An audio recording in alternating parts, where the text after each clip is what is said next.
अमळनेर शेतकरी सहकारी संघ निवडणुकीची रणधुमाळी सुरू। 4 प्रमुख पक्ष मैदानात। अमळनेर तालुका शेतकरी सहकारी संघ लिमिटेड या ऐतिहासिक संस्थेच्या 2025 ते 2030 या कार्यकाळासाठीच्या निवडणुकीची रणधुमाळी सुरू झाली आहे। सन 1927 मध्ये स्थापन झालेल्या या संघाला 2027 मध्ये 100 वर्ष पूर्ण होत असल्याने यंदाची निवडणूक विशेष महत्त्वाची मानली जात आहे। संघाच्या 15 सदस्यीय कार्यकारिणीसाठी एकूण सुमारे 16,000 मतदार मतदानाचा हक्क बजावणार आहेत।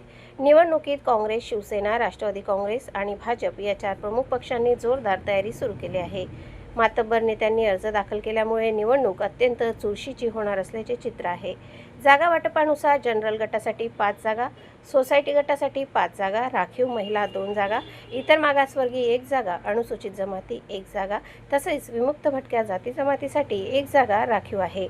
शेतकरी संघाच्या शताब्दी वर्षाच्या पार्श्वभूमीवर ही निवडणूक प्रतिष्ठेची बनली असून ग्रामीण राजकारणात मोठी उत्सुकता निर्माण झाली आहे। आगामी काळात प्रचारसभा, गाठीभेटी आणि राजकीय समीकरणांमुळे वातावरण आणखी तापण्याची शक्यता व्यक्त केली जात आहे।